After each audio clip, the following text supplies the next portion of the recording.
الله وبركاته. الحمد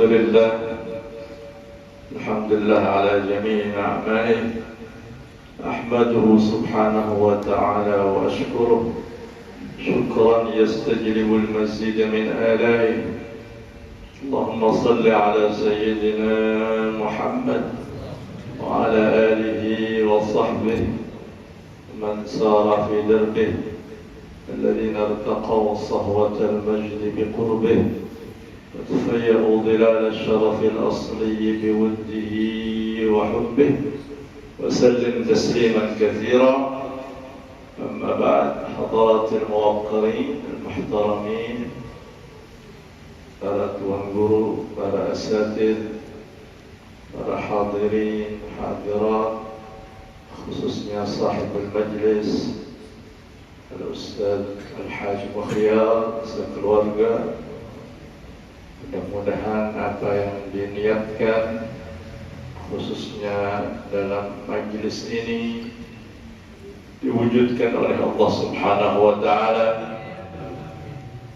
Maka semuanya ala qadri niyyah.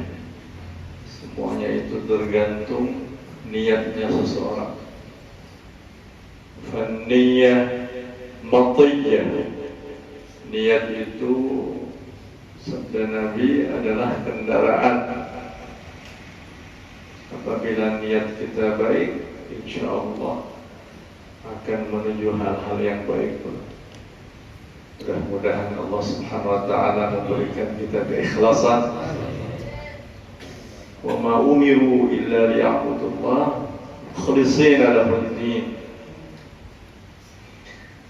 Alhamdulillah, kita dengarkan bersama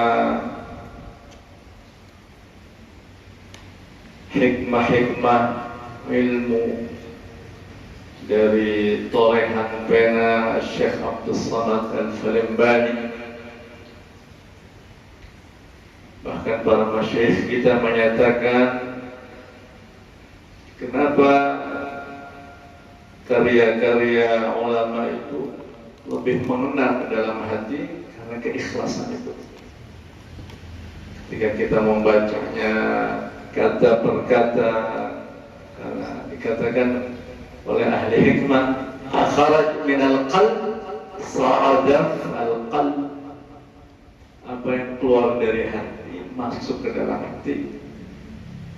Maka apa yang ditorehkan, dituliskan oleh pena mereka sudah pasti syarat akan keikhlasan.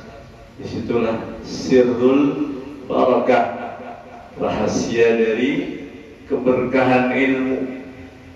Kurang bahari mungkin ilmu sedikit yang disampaikan, tetapi keberkahannya sedikit yang ditulis, tetapi keberkahannya. Itu rahasia kitab-kitab orang dulu. Penjara Imam Ahmad bin Hasan Al-Attas, sidin itu seperguruan lawan Al-Hayy Al-Habsyi sahibul Maulid. Man arada taqaddum fa'alaihi bi kutubil mutaqaddim. Siapa saja yang ingin maju dalam keilmuan, pegangi kitab-kitab orang-orang bahari, ulama-ulama bahari. Di sini bukan berarti kitab-kitab yang ditulis oleh ulama-ulama sekarang tidak barokah, tidak. Tetapi karena kemungkinan besar dari orang-orang dulu itu keikhlasannya di atas rata-rata. Makanya dikatakan di zaman datuknya para habaib, Imam Al-Faqih Al-Badr Muhammad bin Ali Ba'alawi, kada mengarang sini. Ditabuni kenapa pihak kada mengarang?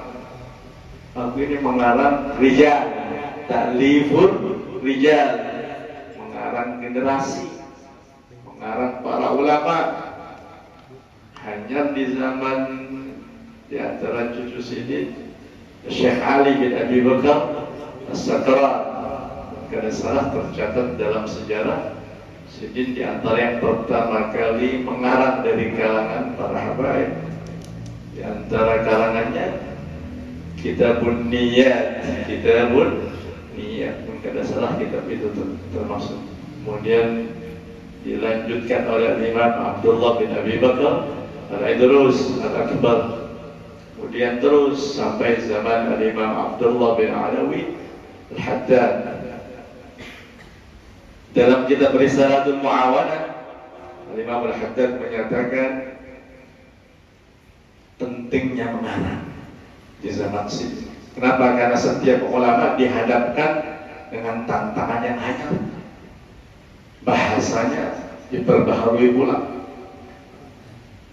Ini menunjukkan bagaimana para ulama pentingnya keikhlasan dalam berbicara, dalam menulis.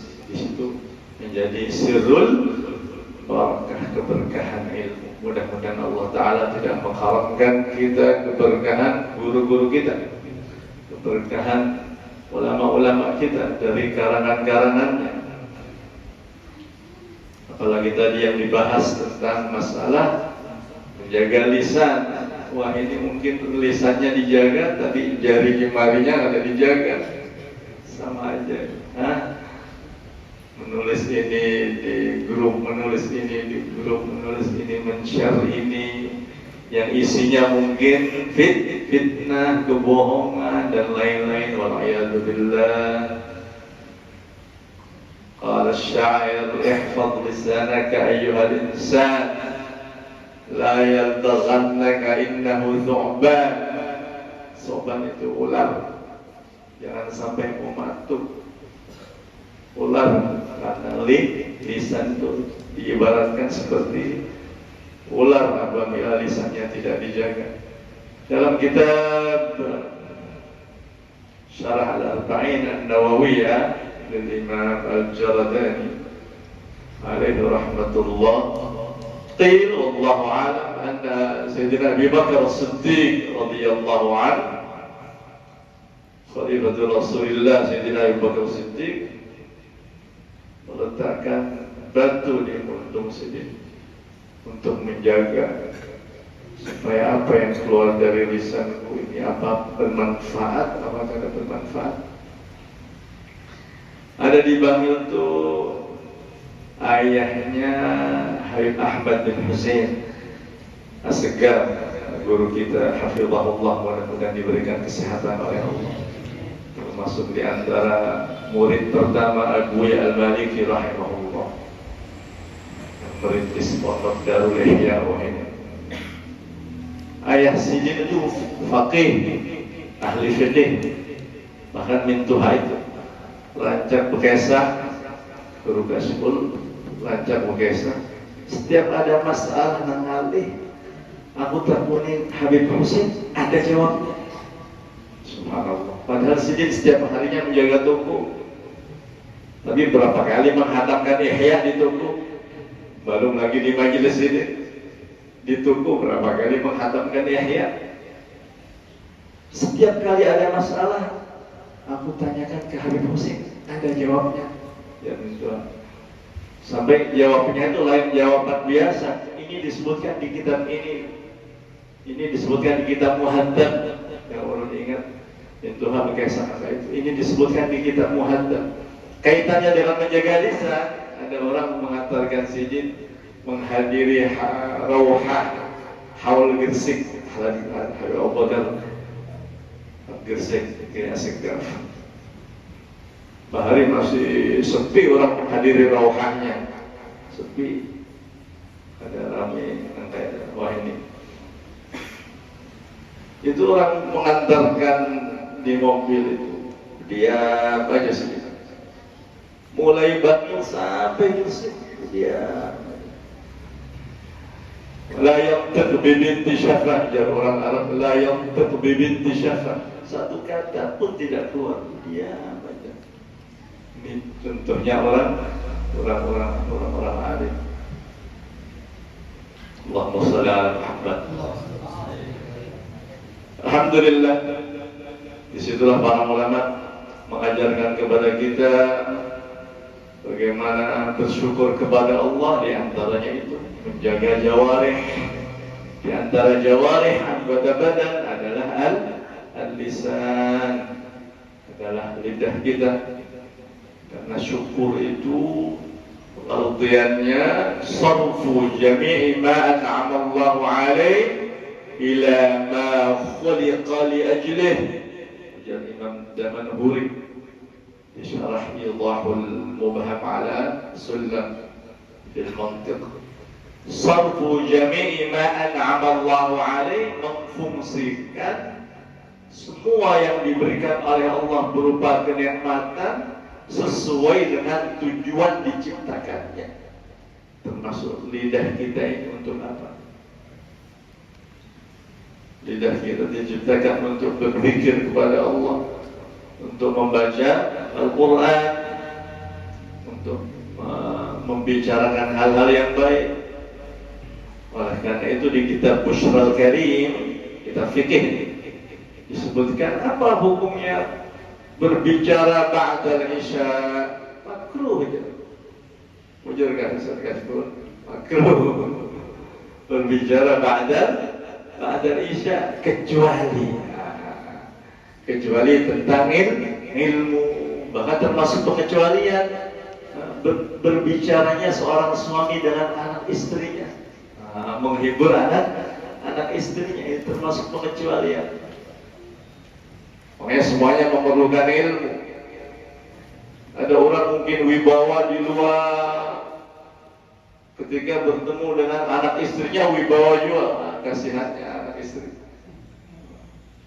Padahal dikatakan di antara tanda akhlaknya seseorang yang kada baik, ketika dia masuk ke dalam rumahnya, orang di dalam rumahnya itu takutan.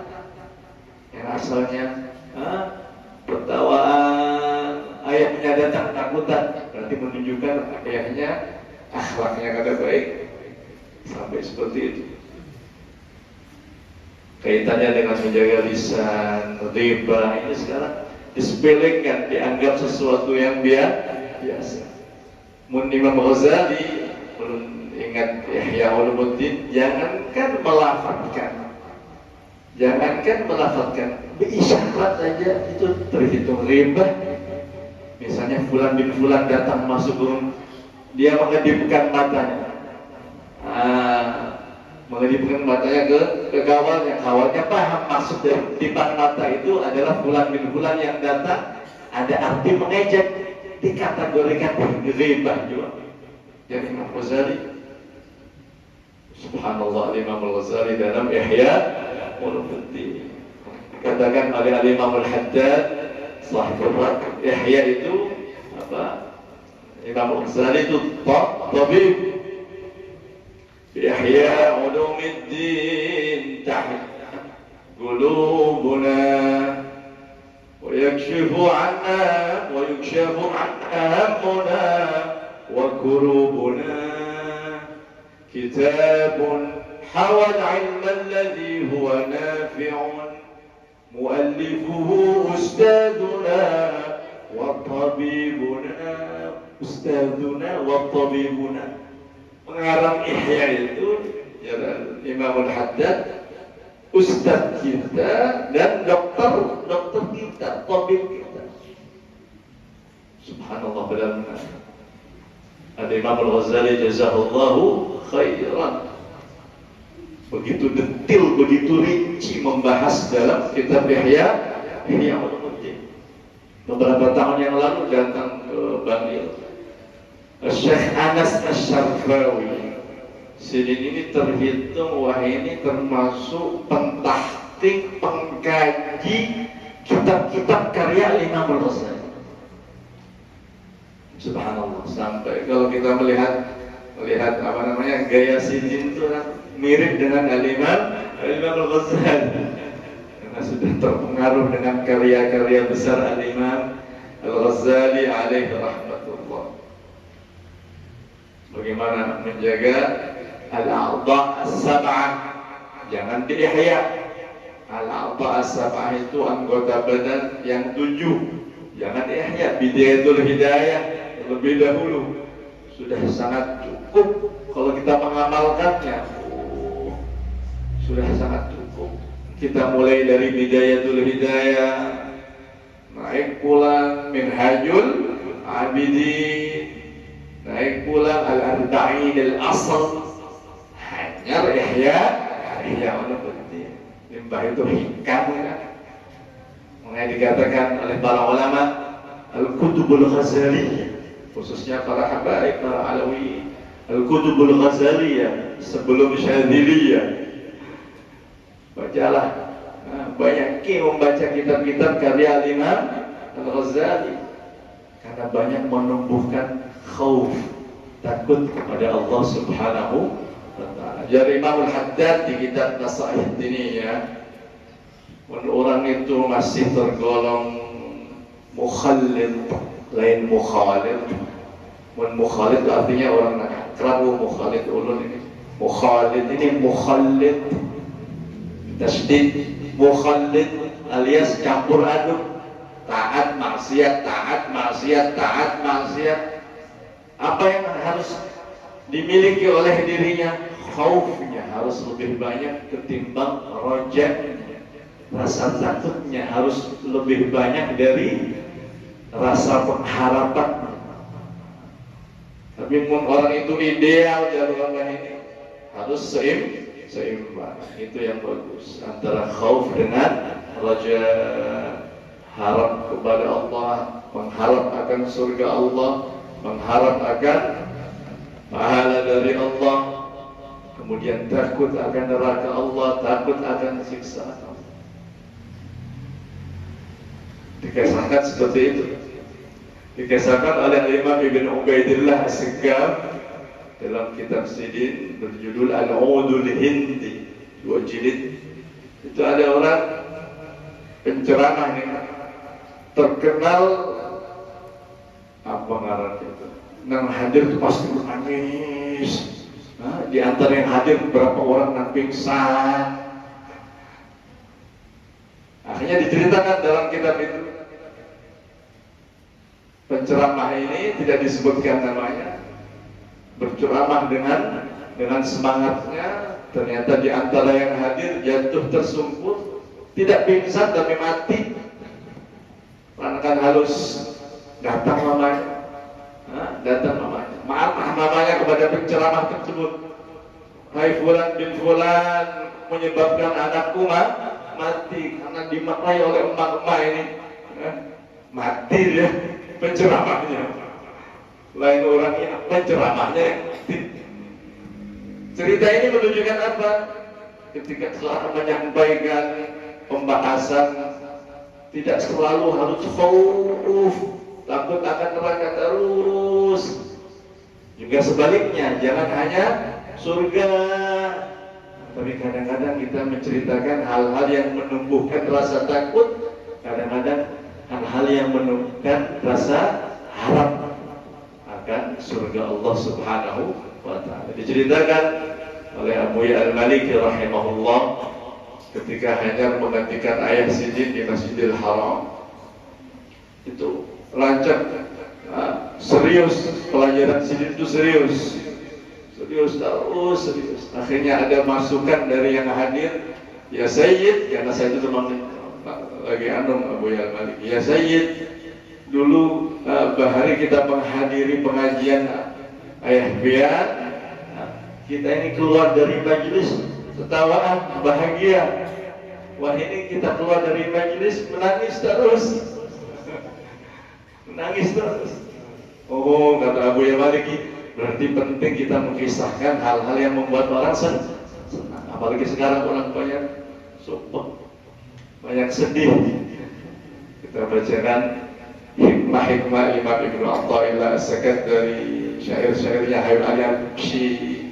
Ya, ada salah satu masyayikh kita, Al-Habib Idrus bin Umar Al-Kaf, ditarik untuk menyatakan apa? Subhanallah, syair-syair atau qasidah Al-Habib Ali Habsyi Sahib Al-Maulid, kulluha tab'as ala raja, semuanya membangkitkan pengharapan kepada Allah Subhanahu wa ta'ala. Yang sedih ialah binin yakhtur ala qalbil kadar wal hasan wa ana ma'i khairul khalqillah jaddil hasan. Minin yakhtur fi qalbil kadar wal hasan, dari mana terlintas di hatiku ini kesedihan, kekeruhan. dan bersamaku adalah Rasulullah sallallahu alaihi wasallam jaddul hasan. Perbanyak salawat kepada Rasulullah sallallahu alaihi wasallam, perbanyak berkumpul dengan orang-orang saleh. Bahkan dikatakan pun ada salah di kitab ini, Riwayatul Atqiyah atau di syarahnya Salalimul Fudala oleh Syekh Nawawi Banten. Ada 3 kitab ini. Disebutkan oleh Syekh Nawawi di situ. Terkadang suhbatus salihin itu lebih manjur daripada uzlah, daripada berkhalwat. Suhbatus salihin, berkawan dengan orang-orang saleh, itu terkadang lebih manjur untuk membersihkan hati ketimbang berkhalwat, ketimbang uzlah. Kenapa seperti itu? Padahal secara zahir yang uzlah, yang berkhalwat ini tidak bertemu dengan orang, tapi dikatakan suhbah orang saleh lebih afdal. Kenapa? Karena orang yang berkhalwat atau uzlah masih ada celah. Kalau dia tidak bisa menjaga hatinya atau tidak diatur oleh gurunya, masih ada celah. Celah apa? Ujub. Oh, aku yang paling soleh di sini, aku yang tidak pernah maksiat, aku ini. Nah, kita mengaku ini. Tetapi ketika suhbatus salih, dia berteman dengan orang saleh, dia itu mengukur dengan orang saleh tadi. Fulan bin Fulan, masya Allah, min ahlil Quran. Ana lain ahlil Quran. Fulan bin Fulan min ahli dzikir. Ana sedikit dzikir. Fulan bin Fulan min ahli as-shalah ala Nabi sallallahu alaihi wasallam. Ana lain ahli salat. Fulan bin Fulan orangnya rendah hati, aku masih sombong. Fulan bin Fulan begini, terus akhirnya merasa kurang. Dari situlah suhbatus salihin terkadang lebih manjur daripada berkhalwat. Di antara suhbatus salihin menghadiri majelis-majelis seperti ini, majelis ilmu, majelis maulid, majelis kebaikan. Karena ketika itu kita bertemu dengan orang baik. Kita masih ingat juga perkataan Lahib Idrus bin Umar Al-Kaf yang tadi kita singgung. Abah Sidin itu terkenal dengan julukan Sibawaihi Darim. Imam Sibawaihinya Darim. Pengarang kitab Al-Balaghah terkenal. Ini anak Sidin, namanya Lahib Idrus bin Umar. Sidin itu sahabat lawan guru kita Ustaz Hasan Baharun, sahabat Lahib Idrus bin Umar Al-Kaf. Nah, ini anaknya Al-Habib Umar bin Ali Al-Kaf. Banyak karangan-karangan Sidin. Ini Habib Idrus bin Umar Al-Kaf pernah menyatakan bahwasanya pandangan dari guru itu, bertatap muka dengan guru itu ketika mengajar ini memiliki faedah tersendiri, bukan hanya mendapatkan ilmu. Dan itu sudah disebutkan oleh Imam Syatibi Al-Maliki rahimahullah dalam kitabnya Al-Muwafaqat fi Usul Tasyrik. Kitabnya kitab usul fikih, tapi membahas masalah ini. Faedah orang mengaji di hadapan guru. Ketika dia mendapatkan sesuatu yang ngalih, ibarat kitab misalnya, ibaratul kutub, ibarat-ibarat atau lafaz-lafaz, ungkapan-ungkapan di kitab, hikmah yang jelas akan dijelaskan, diterangkan lebih lanjut oleh guru tersebut. Tapi faedah yang kedua adalah pandangan guru itu. Pandangan guru itu. Ketika seorang murid itu memiliki masyhad, memiliki husnul dhan kepada gurunya, maka akan diperluas oleh Allah barakahnya. Wasihil masyhad, orang salam, wasihil masyhad, luaskanlah masyhad husnul dhan kepada guru. Di situ Imam Nawawi rahimahullah setiap kali ingin kepada guru sedih bersedekah dengan niat Allah menutup aib gurunya. Allahumma astur aiba muallimi anni wa la tahrim barakata ilmihi minni, atau makna yang redaksi itu. Bersedekah seraya berdoa, ya Allah tutuplah celah atau aib guruku dan jangan kau haramkan keberkahan ilmunya. Itu Al-Imam An-Nawawi rahimahullah, yang wali juga Imam An-Nawawi dikatakan waliullah bila niza' wa muharrirul madhhab Syafi'i bila khilaf. Imam An-Nawawi itu waliullah bila niza', tanpa ada perbedaan pendapat dari kalangan ulama. Wa muharrirul madhhab Syafi'i bila khilaf. Dan yang menulis kembali, menerangkan kembali, merangkum kembali madhab Syafi'i tanpa diperselisihkan oleh para ulama. Itu Imam An-Nawawi seperti itu. Sampai dikatakan, kenapa engkau tidak menikah wahai Yahya bin Syaraf An-Nawawi? Apa jawab Siddiq? Tidak terlintas dari hatiku. Kada memikirkan sampai umur 44 ke umur 45 meninggal. Sebelum menikah. Makanya dikatakan dalam kitab Minhajut Talibin, rujukannya para mufti itu, Minhajut Talibin, Siddiq menyatakan at-tabattul bil ibadah afdalu minan nikah. Qultu berarti aku berpendapat. Qultu tabattul bil ibadah, tabattul berarti hanya fokus ibadah, afdal minan nikah, karena dipraktekkan sendiri oleh Siddiq. Nah, kalau kita lihat khususnya guru-guru Banjar ini pun, guru-guru dari Banjar pun sudah mengaji, kada ingat kawin. Ada yang sampai umur 35, 40 hanya kawin. Syekh Abdul Qadir Jilani 35 hanya kawin, hanya menikah. Syekh Abdul Qadir Al-Jailani Quddisa Sirruh. Wahakadha. Sedikit yang kita sampaikan, mudah-mudahan menjadi ilmu yang bermanfaat. Cukup insyaallah. Mudah-mudahan Allah Ta'ala memberikan pemahaman kepada kita. Mudah-mudahan Allah Subhanahu Wa Ta'ala sebagaimana memberikan kepada al-awwalin, memberikan juga kepada al-akhirin. Sebagaimana Allah berikan kepada generasi awal, Allah memberikan ke generasi akhir.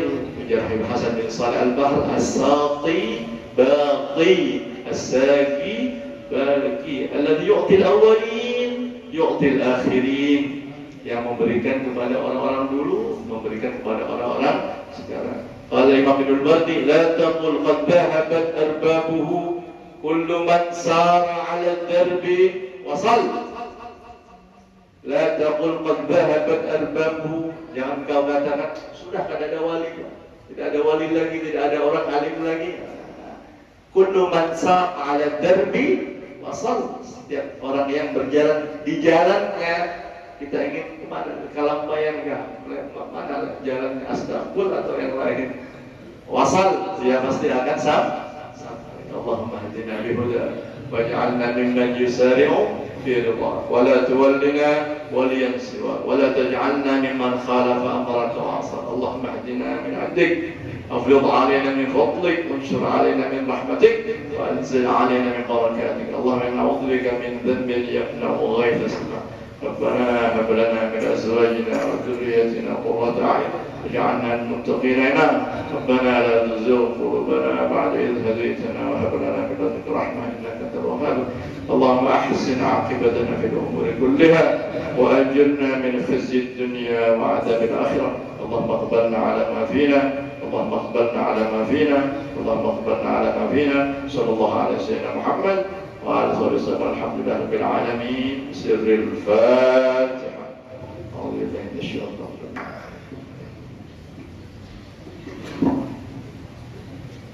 Ucapkan kepada guru kita jazakallahu khairan jazaa, dan mudah-mudahan kita bisa mengambil manfaat daripada kalam-kalam beliau.